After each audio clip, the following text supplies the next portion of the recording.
अस्सलाम वालेकुम व्यूअर्स, कैसे हैं आप लोग। उम्मीद करता हूँ आप सब खैरियत से होंगे।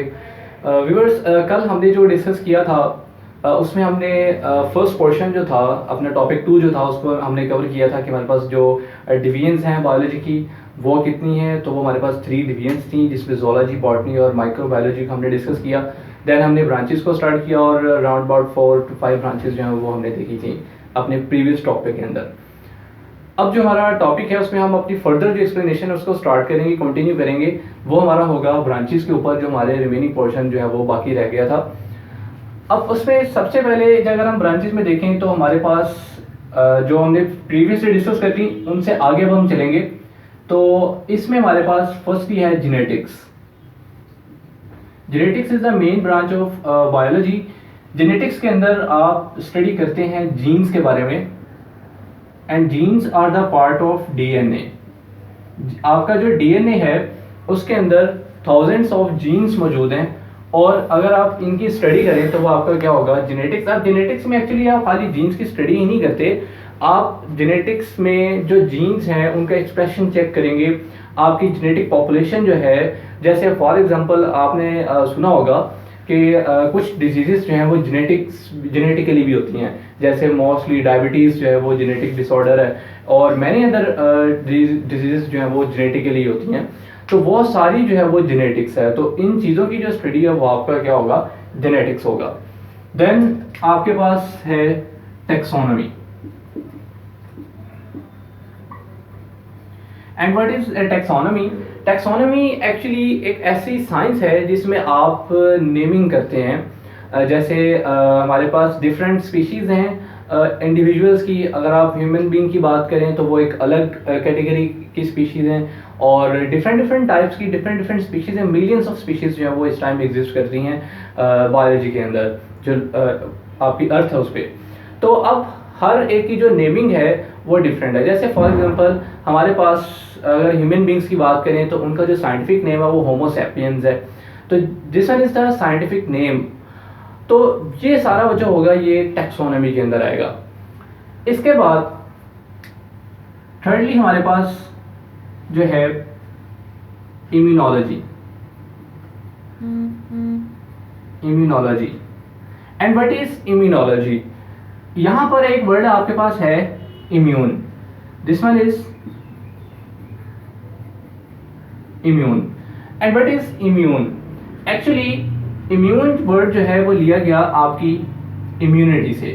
And what is immunity? Immunity is your defence system. आपका डिफेंस सिस्टम है। डिफेंस सिस्टम क्या होता है? वो सिस्टम जो कि फॉरेन पार्टिकल्स के अगेंस्ट फाइट करे उसको हम इम्यूनिटी बोलते हैं, और इस इम्यूनिटी की जो स्टडी है उसको हम कहते हैं immunology. And what is immunity? Actually immunity is based on white blood cells. आपकी जो वाइट ब्लड सेल्स हैं बॉडी में, जितने भी वाइट ब्लड सेल्स हैं मोस्टली, वो आपके सारे के सारे रोल प्ले करते हैं इम्यूनिटी के अंदर, और वो प्रोटेक्शन देते हैं आपको अगेंस्ट फॉरेन पार्टिकल्स, जिसमें बैक्टीरिया हैं, वायरसेस हैं, फंजाई है, एंड सर्टेन अदर माइक्रोब्स। तो जितने भी हैं वो सारे के सारे आपके फॉरेन पार्टिकल्स हैं, और उनको प्रोटेक्ट करने के लिए, आपको मतलब प्रोटेक्शन देने के लिए जो आपकी बॉडी में चीज़ मौजूद है वो क्या है, इम्यूनिटी। तो इसकी जो स्टडी है वो क्या है, इम्यूनोलॉजी। देन नेक्स्ट जो है हमारे पास वो है parasitology. Parasitology and what is parasitology? Actually here is a word parasite. And what is parasite? Parasite actually an agent, or you can say it's a pathogen that can cause disease. अब parasite जो है एक ऐसा organism हो सकता है जो कि डिजीज कॉज करने की एबिलिटी रखता है। बेस्ट एग्जांपल इसकी बहुत सारे पैरासाइट्स हैं जो इन्फेक्शियस डिजीजेस कॉज करते हैं, जिसमें आपके प्रोटोजोआ, इवन योर वायरसेस, जितने भी मोस्टली वायरसेस हैं दे आर पैरासाइट्स। और इसके बाद आपके जो प्रोटोजोआ हैं जो मेन आपको इन्फेक्शंस का बायस बनते हैं, स्टमक की इन्फेक्शंस का, जैसे कुछ वर्म्स हैं।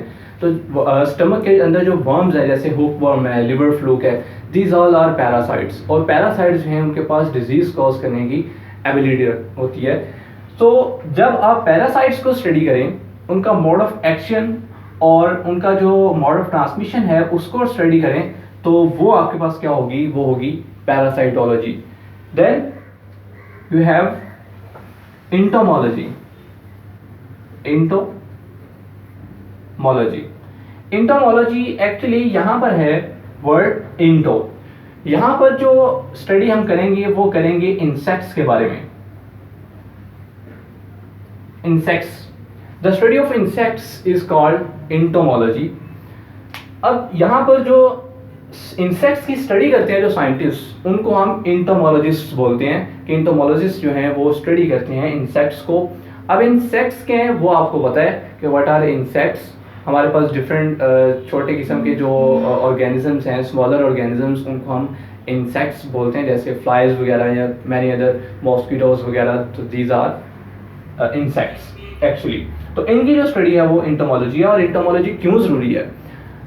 आपने हमारे पास एक बहुत इम्पॉर्टेंट इस टाइम पे जो डिजीज़ है जैसे डेंगू है या मलेरिया है, तो वो उसका जो वेक्टर है एक्चुअली वो एक इंसेक्ट जैसे मॉस्किटो है। सो दैट्स वाई इंटोमोलॉजी जो है उसकी इंपॉर्टेंस है ज़्यादा, क्योंकि उसमें इंसेक्ट्स की स्टडी है और वो इंटोमोलॉजिस्ट होते हैं जो इंसेक्ट्स की स्टडी को परफॉर्म करते हैं। इसके बाद सेकेंडली जब हम मूव करें तो हमारे पास एक बहुत इंपॉर्टेंट ब्रांच है बायोलॉजी की, जिसे हम कहते हैं bio chemistry. And what is bio chemistry? अब यहाँ पर टू वर्ड्स हैं। First one is the bio, bio means life, and chemistry, chemistry के अंदर आप स्टडी करते हैं कुछ सर्टेन केमिकल्स के बारे में। और अब इसका जो कॉम्बिनेशन है वो क्या बन गया कि आपकी लाइफ के अंदर मौजूद जो केमिकल्स हैं उनकी स्टडी जो है वो क्या होगी, बायो केमिस्ट्री होगी। And what are this type of chemicals, कि ये केमिकल्स कौन से होंगे? तो ये डिफरेंट टाइप के आपकी बॉडी के अंदर केमिकल रिएक्शंस होते हैं। जैसे फॉर एग्जांपल अगर आप स्टमक की बात करें तो स्टमक में आपका जो है एसिड मौजूद है HCl, वो एक रिएक्शन परफॉर्म करता है, डिफरेंट इंजाइमेटिक रिएक्शंस होते हैं। तो ये सारे जितने बॉडी के आपके केमिकल रिएक्शंस हैं उनकी जो स्टडी है वो क्या होगी, बायो केमिस्ट्री होगी। और बायो केमिस्ट्री के अंदर आप जो है वो DNA और प्रोटीन्स वगैरह इनकी स्टडी भी इसमें आती है। इसी के साथ एक और ब्रांच है जिसे आप मॉलिक्यूलर बायोलॉजी का नाम देते हैं, molecular biology. And what is molecular biology? Actually molecular biology deals with molecules, ये मॉलिक्यूल्स के साथ इसका कंसर्न है। And what are these molecules? These are biomolecules. Actually biomolecules क्या होते हैं? बायोमॉलिक्यूल्स आपके पास होते हैं DNA और इट में भी RNA and collectively called nucleic acid. Nucleic acid is your biomolecule. Secondly आपके प्रोटीन्स, प्रोटीन्स जितनी भी हैं वो आपकी बायोमॉलिक्यूल्स में आती हैं। इसके अलावा सर्टेन अदर एंजाइम्स जो हैं वो भी प्रोटीन्स हैं। Enzymes are proteins in nature. तो DNA, RNA, nucleic acid, proteins as well as carbohydrates. And what are carbohydrates? Carbohydrates are glucose, sucrose, जो भी आप टेबल शुगर लेते हैं, these are carbohydrates in nature. इसके बाद आपके lipids. And what are lipids? Lipids से तो आप वाकिफ होंगे कि हमारे पास ऑयल्स हैं, फैट्स हैं, दीज आर लिपिड्स। तो इनकी जो स्टडी है वो आपकी क्या है, ये सारे बायोमॉलिक्यूल्स हैं और ये आपकी मॉलिक्यूलर बायोलॉजी के अंदर जो है वो स्टडी आती है। देन अगर हम फर्दर मूव करें तो we have another branch of biology जो कि एक मेन ब्रांच इस टाइम कंसिडर की जा रही है, वो है biotechnology. Biotechnology. And what is biotechnology? Actually यहाँ पर एक वर्ड है टेक्नोलॉजी, और टेक्नोलॉजी से मुराद है कोई भी टेक्निक, और वो टेक्निक आप कहाँ इस्तेमाल कर रहे हैं, बायो के अंदर। अब वो टेक्निक आप बायो के अंदर किस पर्पस के लिए इस्तेमाल कर रहे हैं? For the welfare of Mankind, कि मैनकाइंड की जो वेलफेयर है उसके लिए आप जो लाइफ के अंदर टेक्निक इस्तेमाल कर रहे हैं वो क्या है, biotechnology. And why are you using this type of technique in bio in life? तो उसका रीज़न ये है कि हमारे पास जैसे आप देखें कि अब एक ऐसी सिचुएशन क्रिएट होती है कि हमारे पास जो प्लांट्स हैं उनकी डिजीज़ बढ़ जाती हैं।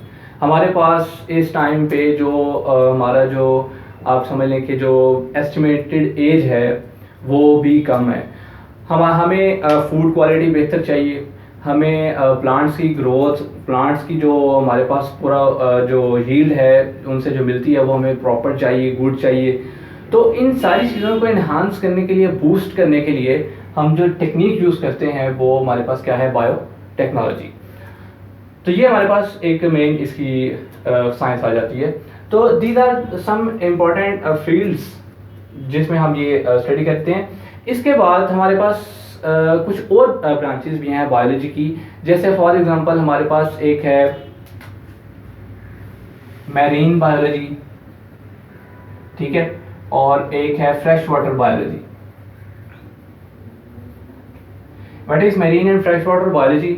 एक्चुअली मैरीन बायोलॉजी जो है वो आपकी कंसर्न करती है सीज और ओशंस के साथ, जबकि जो फ्रेश वाटर है वो आपका रिवर, लेक्स, पॉन्ड्स वगैरह का होगा।